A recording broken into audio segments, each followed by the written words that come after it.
हम अहमदी बच्चे हैं। আসসালামু আলাইকুম রহমতুল্লাহি ওয়া বারাকাতুহু। প্রিয় ছোট্ট বন্ধুরা, তোমাদের সবাইকে স্বাগতম আজকের বিশেষ আয়োজনে। ঢাকার পুরান শহরের দক্ষিণ পশ্চিমাঞ্চলে বুড়িগঙ্গা নদীর তীরে দাঁড়িয়ে আছে এক রহস্যময় এবং ঐতিহাসিক স্থাপনা, যার নাম লালবাগ কেল্লা।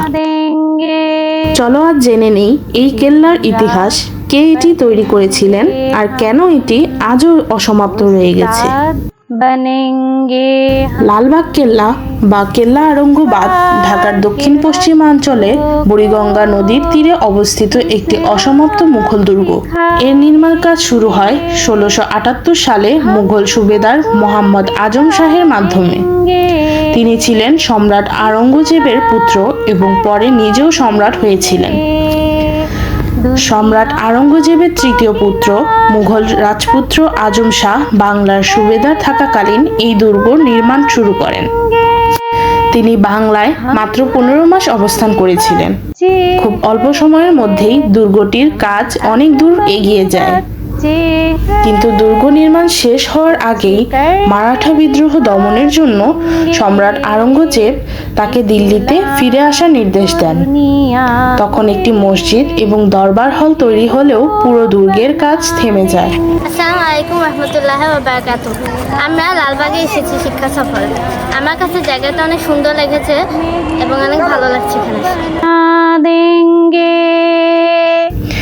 এরপর 1680 সালে মুঘল সুবেদার শায়েস্তা খাঁ আবার বাংলার সুবেদার হিসেবে ঢাকায় ফিরে এসে দুর্গ নির্মাণের কাজ নতুন করে শুরু করেন। दरिया को चीरोंगे, तीलों को उड़ा देंगे, हम अहमदी बच्चे हैं। এরপর 1680 সালে মুঘল সুবেদার শায়েস্তা খাঁ আবার বাংলার সুবেদার হিসেবে ঢাকায় ফিরে এসে দুর্গ নির্মাণের কাজ নতুন করে শুরু করেন।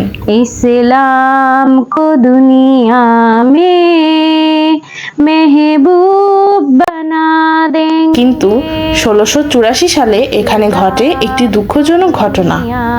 শায়েস্তা খাঁর কন্যা ইরান দুখত রহমত বানু, যিনি পরিবিবি নামে পরিচিত ছিলেন, তিনি মারা যান। को बच्चों को शैतान কন্যার মৃত্যুর পর শায়েস্তা খাঁ এই দুর্গটিকে অপয়া মনে করেন এবং একই বছর অর্থাৎ 1684 খ্রিস্টাব্দে অসমাপ্ত অবস্থায় নির্মাণ কাজ বন্ধ করে দেন। हम আসসালামু আলাইকুম রহমতুল্লাহি ওয়া বারাকাতুহু। সেরাতুল আহমদিয়া ঢাকা থেকে শিক্ষা সফরে এসেছি লালবাগ কেল্লা। এখানে এসে আমরা বিভিন্ন রকমের পুরানো প্রত্নতাত্ত্বিক নিদর্শন দেখতে পাচ্ছি। এখানে আমরা শিক্ষণীয় অনেক কিছুই দেখেছি। লালবাগ কেল্লায় যিনি রাজা ছিল তার অনেক কিছুই দেখেছি। মহল দেখতে পাচ্ছি, আমাদের খুবই ভালো লাগছে।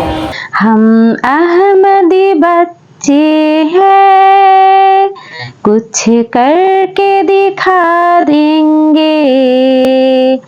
इस्लाम লালবাগ কেল্লার 3টি প্রধান স্থাপনার একটি হলো পরিবিবির সমাধি।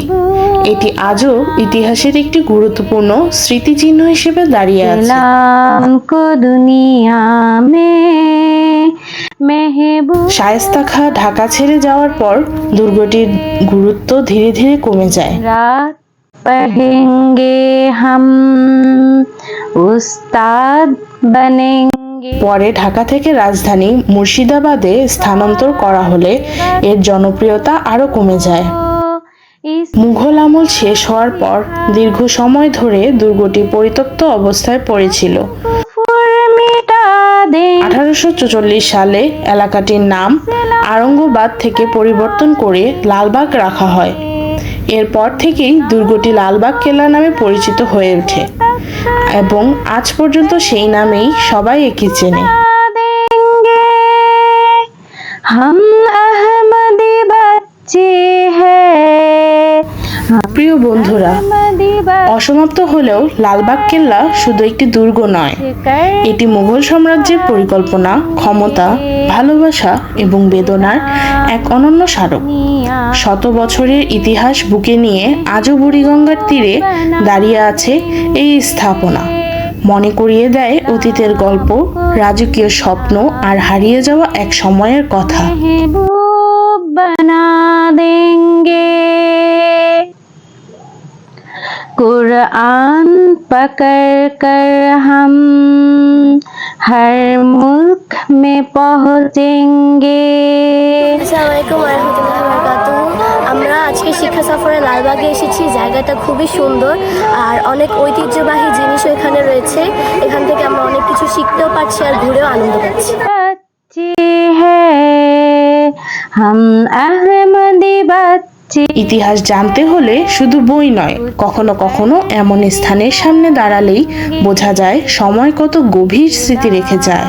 को दुनिया में महबूब बना देंगे। এখানে আমরা অনেক রকমের জিনিস দেখেছি, পাহাড় দেখেছি, পানির ফাউন্টেন দেখেছি, রাজার জিনিসপত্র দেখেছি। इस्लाम को दुनिया में আজকের মতো এখানেই শেষ করছি। সবাই ভালো থাকবে, নতুন কিছু শিখবে এবং ইতিহাসকে ভালোবাসবে। दिन আসসালামু रात আলাইকুম ওয়া রাহমাতুল্লাহি ওয়া पढ़ेंगे বারাকাতুহু। हम।